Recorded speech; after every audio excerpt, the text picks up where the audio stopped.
Bora. Boa noite.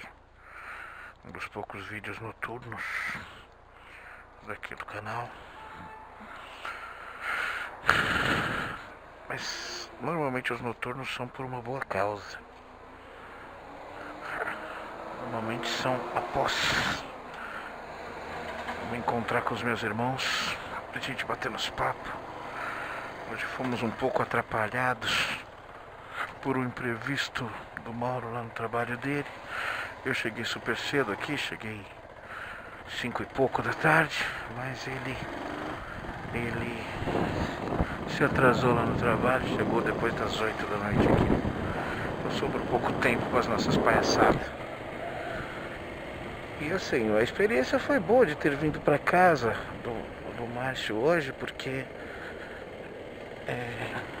ele não estava bem. Tinha tido um mal-estar aí intestinal depois de um domingo que ele abusou no churrasco, bebida, comida, e não estava bem hoje, e nós combinamos de vir aqui. Então foi uma experiência, foi gostoso, foi muito bom. Só que o ruim é isso, né? A gente sai mais tarde, né?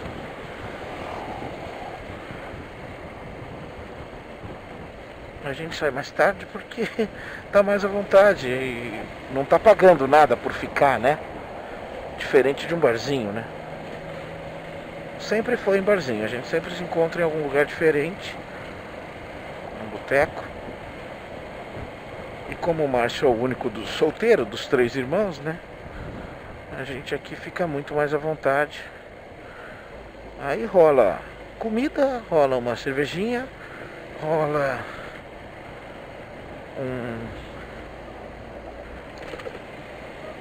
um violão, rola alguma coisa na televisão, coisa rápida. E aí não dá, né? Aí é entretenimento demais, barato demais pra gente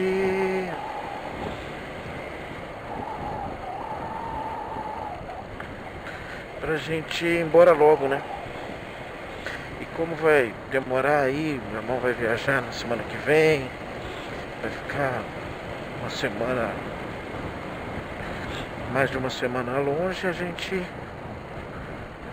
acabou aproveitando. Nem foi hoje um papo mais cabeça assim, né? Acho que tem isso também, no barzinho a conversa é mais, a gente quer aproveitar o tempo talvez, né? E a conversa é mais objetiva, né? E hoje não, foi mais um compilado de palhaçadas, né? O que também é bom, também é bom. Volto a falar, já falei sobre isso, minha relação com os meus irmãos é de me dar muito orgulho. É realmente de me deixar extremamente satisfeito, extremamente feliz.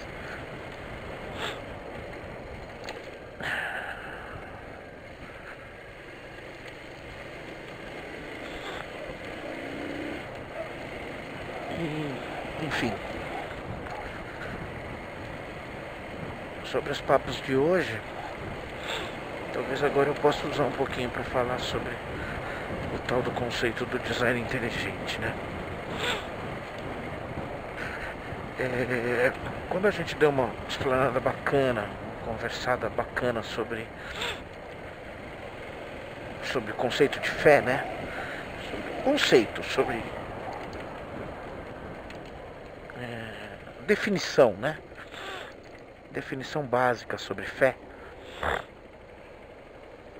A gente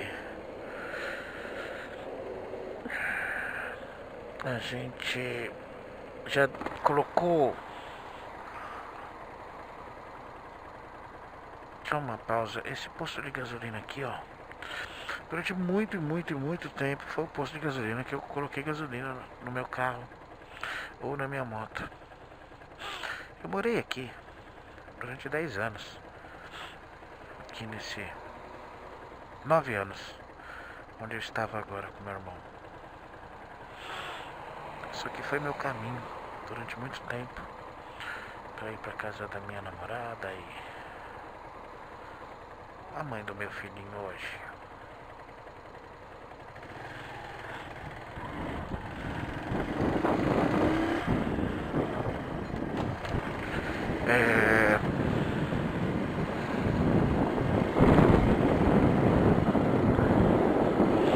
E vamos lá. Eu acho que sempre existiu por parte da religião, já que, como eu já disse em outras vezes, a religião foi a primeira ciência.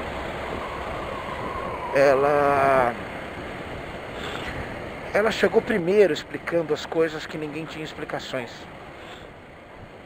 A religião preencheu nos primeiros momentos do raciocínio humano um pedaço que era impossível ser preenchido por qualquer outro lugar. Antes da religião era não sei. Depois da religião, a explicação era dogmática. Era a vontade dos deuses até se tornar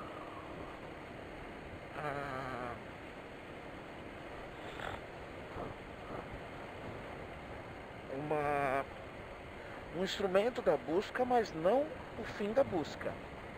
Por que eu falo isso? Porque na época renascentista foi a religião quem financiou os cientistas, os grandes cientistas das épocas medievais. Era a religião quem mantinha o poder e quem mantinha o recurso, né?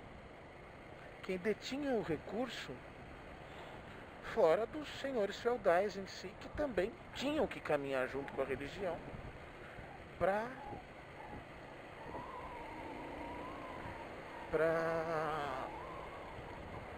cumprir com os praxes que a sociedade da época exigia. Tá? Então, o que aconteceu? Em determinado momento, foi impossível deixar os dois juntos. Em determinado momento, a ciência contradisse a religião de forma muito venal, de forma muito taxativa, de forma muito evidente. Não se tratava mais, assim, foi muito rápido para se perceber que em determinado momento você tinha que, como é que eu posso dizer? Você tinha que renegar um conceito religioso. Como foi, por exemplo, Galileu Galilei. O cara que teve que voltar atrás. Na verdade, eu descobri esses dias, ele não voltou atrás, né? Ele foi condenado ao ostracismo por não ter voltado atrás. Mas enfim, ele perdeu os créditos pelo que ele havia evidenciado, né? Vamos dizer que no momento em que estavam falando, a religião tinha em seu poder a determinação de que o conceito básico de que os planetas giravam em torno da Terra, a Terra era o centro do universo, e chega um cara e fala, não tem nada disso.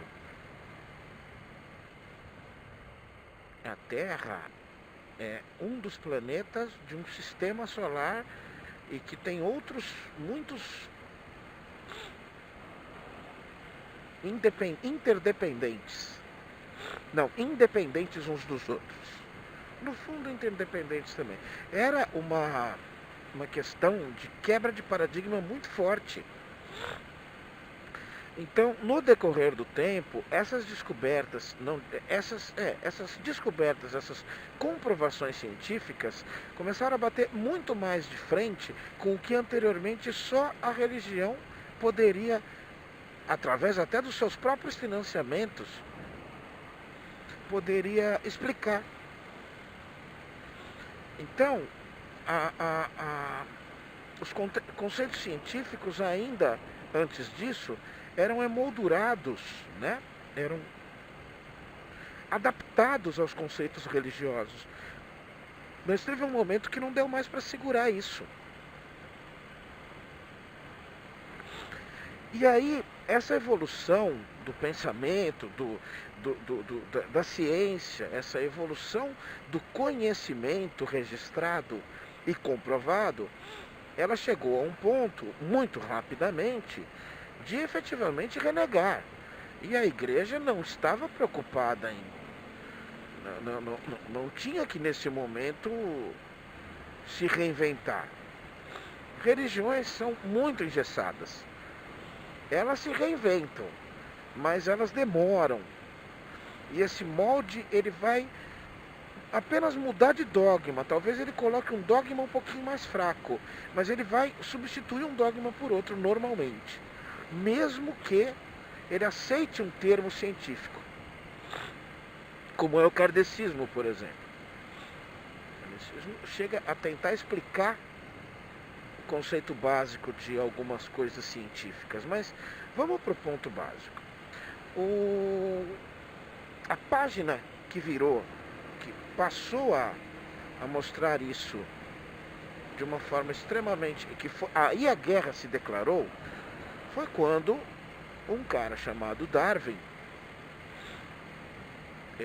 publicou os seus estudos,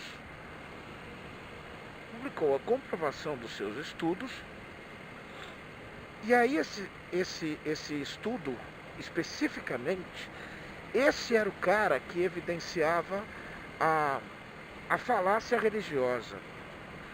Esse era o cara que desmascarava o dogma.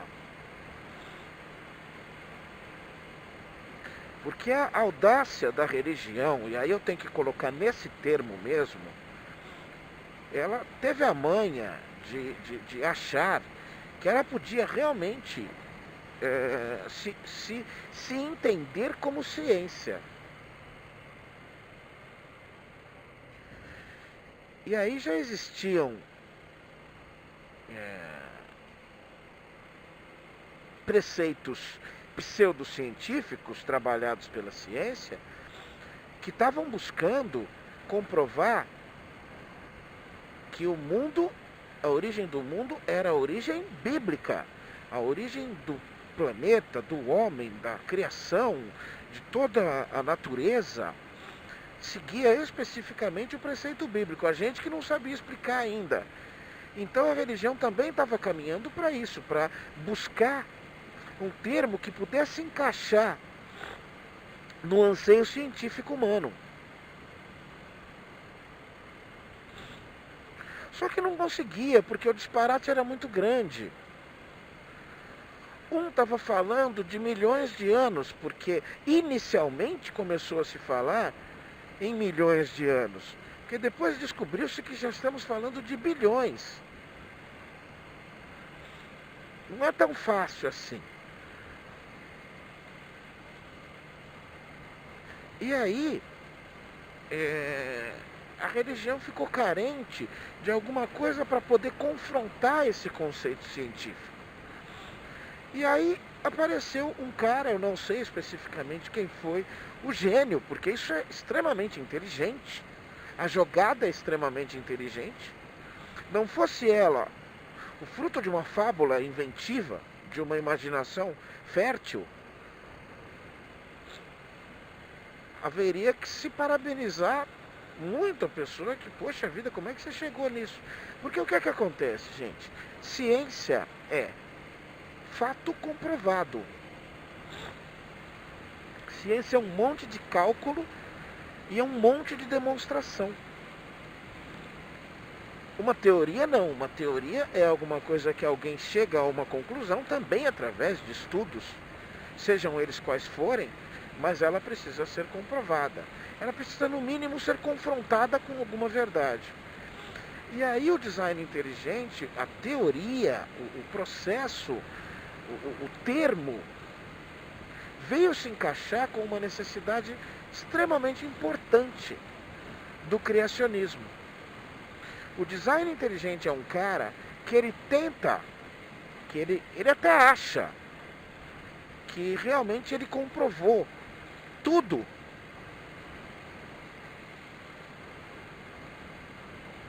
conta dessa teoria. Ele comprovou tudo o que está na Bíblia por conta dessa teoria. Que é basicamente o seguinte: o ser humano foi efetivamente criado à imagem e semelhança do Criador. O ser humano é o rei do universo.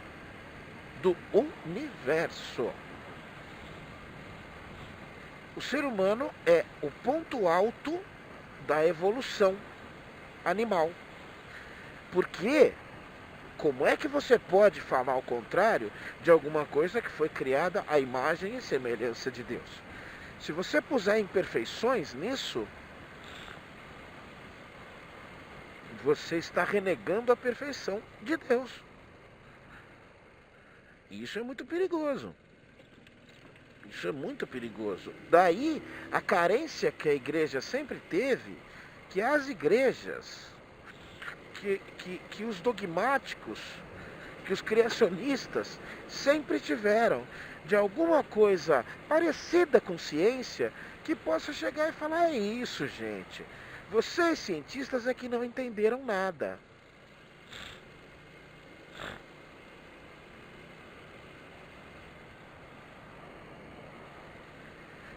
Tá? Então, é por isso que eu digo que é genial. É tosco. É tosco. O Neil deGrasse Tyson, o cara tá levando uma bike na moto dele. O Neil deGrasse Tyson, ele é um cientista, ele é um astrônomo com alguns doutorados, um cara de nome extremamente respeitado nos meios acadêmicos do mundo inteiro. Ele é um daqueles caras que tem uma capacidade enorme de mostrar, explicar coisas complexas para leigos.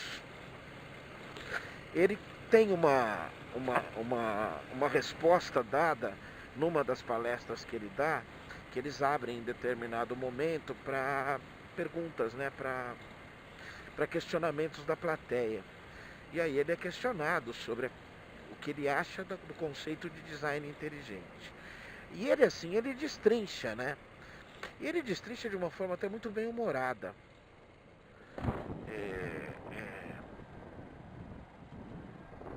É bem bacana de ouvir ele falando.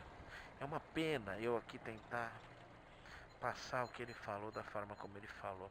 Você pode procurar isso pelo YouTube. Isso existe em mais de um canal, em vários canais.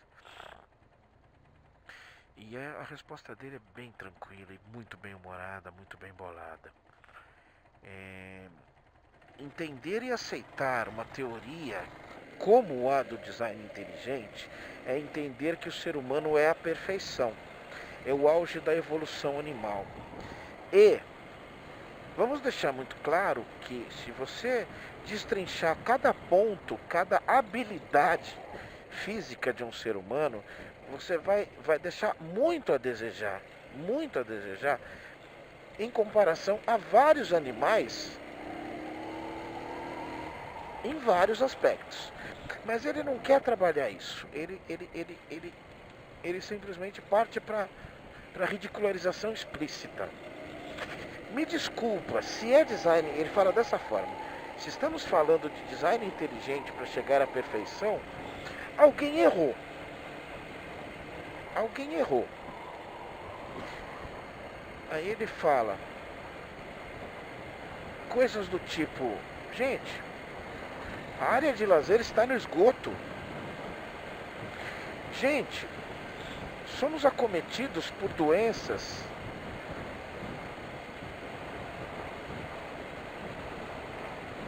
incuráveis e incontroláveis. Nossos sentidos são extremamente limitados. Nossa visão, perto de animais menores, com cérebros menores, ela é ridícula. Nós, para poder falar, para poder nos alimentar, a gente não pode respirar. Isso foi mal projetado. Cara. É para poder. O mesmo lugar que fala, o lugar que come, é o lugar que respira. Então há algumas evidências claras, algumas constatações assim infantis que são facilmente desenvolvidas por pessoas desse naipe. E se pessoas desse naipe conseguem com tanta facilidade, eu, na minha ignorância, devo olhar e falar, bom, eu tenho algum argumento para contestar isso? Não. Então, é assim, não se trata de derrubar a teoria do design inteligente por ela ser isso ou aquilo, por ela ser prejudicial. Não acho. Eu acho que ela é uma fantasia igualzinho os dogmas das religiões. Alguém bolou a ideia específica e assim está trabalhado. Vamos deixar muito claro que é muita prepotência alguém se achar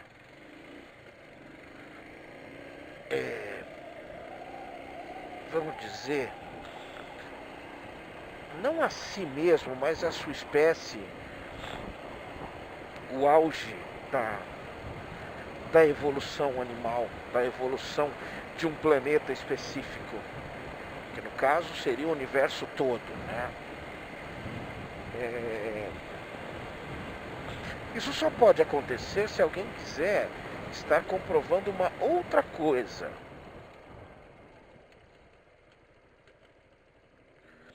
Que é justamente, ela só serve para fechar o ciclo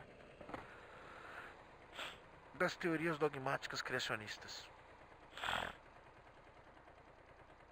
Só serve para fechar esse ciclo. Para mais nada. Ficar com conjecturazinha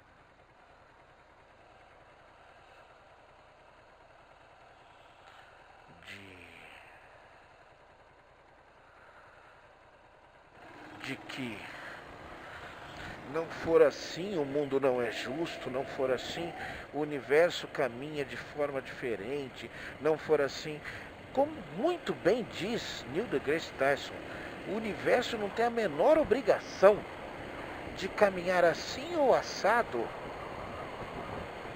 em prol da sua incapacidade de entender. Então, quando você cria um absurdo desse tipo, como é, por exemplo, a teoria do design inteligente, o olho humano, meu amigo, o olho da águia é 10 vezes mais potente do que o nosso, e a cabeça da águia é 10 vezes menor do que a nossa. É porque realmente você tem uma necessidade pura apenas de fechar um ciclo. De fechar o conceito. Só a teoria do design inteligente completa, na minha opinião, de forma tosca, torta, mas completa a teoria criacionista. Isso não é uma guerra do criacionismo contra a lei da evolução das espécies. Não é porque uma é fato e outra é teoria, outra é invenção não comprovada. E o problema é esse. A grande dificuldade para você chegar no conceito de não comprovado e trabalhar com a coerência de só aceitar na tua vida questões comprovadas.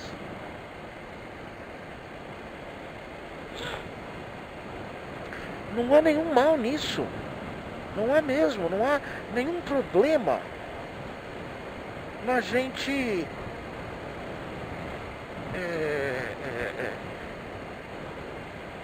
como eu já disse, na gente honrar nossa inteligência,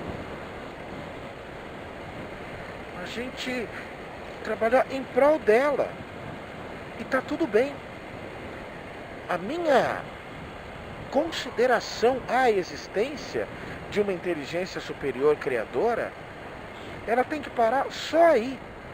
Ou eu não tenho capacidade de entendê-la, se ela existe, o que me coloca no mesmo lugar de quem tem certeza e age de forma que ela não exista. Na prática, é isso mesmo. Qual a diferença prática entre eu e um ateu? Nenhuma. Nenhuma. E aqui eu tenho que me defender. Outro dia, há um tempo atrás, assisti um vídeo que o Pondé comanda um grupo de pessoas, cada um com as suas crenças. E ele coloca juntos um católico, um evangélico, um islâmico, um ateu e uma senhora dita agnóstica. Só que há uma confusão muito grande por parte dessa senhora, principalmente no conceito de agnóstico. Porque aquela senhora, ela trabalha, ela age da seguinte forma: ela acredita em tudo. Ela faz uma miscelânea na vida prática dela, de que ela carrega um amuleto hindu, um crucifixo, uma cruz de Malta, sei lá, um negócio abençoado na mesquita, tal, enfim. A vida é a energia e a união disso tudo. Minha senhora, a senhora pode ser tudo que a senhora está falando e acreditar em tudo que a senhora está falando. Mas o que a senhora não pode fazer é se definir como uma agnóstica. O agnóstico por base, e eu deixo isso muito claro, muita gente faz essa confusão. O agnóstico, ele é um cara que ele não aceita os preceitos religiosos conhecidos. Ele não aceita. Isso é diferente. Se você é uma mistura, você aceita um pouco disso e um pouco daquilo. Deixa muito claro, uma coisa é você não aceitar a existência, ou não entender a existência, ou não querer trabalhar com a existência de Deus. Outra coisa é você deixar muito bem definido na tua vida, olha os carinha aí, de que pode haver, não tem problema algum, só que o homem não foi capaz ainda de elucidar isso. Na minha opinião, aqui Marcos está muito longe disso. A capacidade humana está muito longe disso. Você quer mesmo definir que você entende alguém, ou que você tem contato com uma entidade que é capaz de criar um universo? Você acha mesmo? Cara, você não sabe nem entender a união de um átomo de hidrogênio com 2 átomos de oxigênio, ou vice-versa. Então, meu camaradinha, quem você pensa que é para achar que é capaz de entender ou de receber instruções disso? Não, cara, não. Seu cérebro não é capaz disso. Você que diz que é capaz disso, para mim você é um charlatão, você é um mentiroso. Você é um fantasionista. Você vive de fantasia e você alimenta a fantasia de muita gente que parece que precisa dessa fantasia. E é uma pena. Então termino aqui, eu estou falando de design inteligente. Design inteligente é tão fantasioso quanto um suposto Adão, uma suposta Eva criada da costela de Adão. É tão fantasioso quanto uma arca que abrigou todas as espécies de animais do planeta. Um casal, né? De todas as espécies de animais do planeta. É tão fantasioso quanto um cara que foi tirado tudo dele porque Deus apostou com o diabo que aquele cara era fiel a ele, enfim, é a mesma coisa, só não está na Bíblia. Só não está na Bíblia.